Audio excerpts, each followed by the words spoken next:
নতুন টাকা নতুন টাকা কার না ভালো লাগে বলুন তো। কচকচে নতুন টাকা আসলেও খুব ভালো লাগে। আমার অবশ্য নতুন টাকা জমানোর অভ্যাস খুব ছোটবেলা থেকেই। কোনো নতুন টাকা দেখলে সেটা আর খরচ করতাম না, কেউ যদি দিত খুব যত্ন সহকারে রেখে দিতাম। এগুলো যদিও রিসেন্ট কিছু নোট, আমার কাছে এখনো বেশ অনেক অনেক আগের কিছু নতুন টাকা আছে। নতুন টাকার ঘ্রাণই কিন্তু ভালো লাগে, যেহেতু বান্ডেলের এই নতুন টাকাগুলো একদম কচকচে থাকে। নতুন বইয়ের ঘ্রাণ যেমন খুব ভালো লাগে, নতুন টাকার ঘ্রাণও কিন্তু খুব ভালো লাগে। আসলে কালের বিবর্তনে টাকার চেহারাও চেঞ্জ হয়েছে।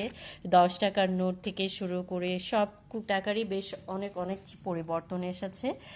আসলে টাকার অঙ্কের দামও খুব কমে গেছে, কেননা আগে 2 টাকার নোটগুলো দেখলেই মানে প্রাণ জুড়িয়ে যেত, এবং 2 টাকা থেকে শুরু করে 1 টাকার নোট যেগুলো ছিল সেগুলোরও বেশ দাম ছিল। কিন্তু এখন 5 টাকা মানে কিছুই না, 5 টাকার কয়েন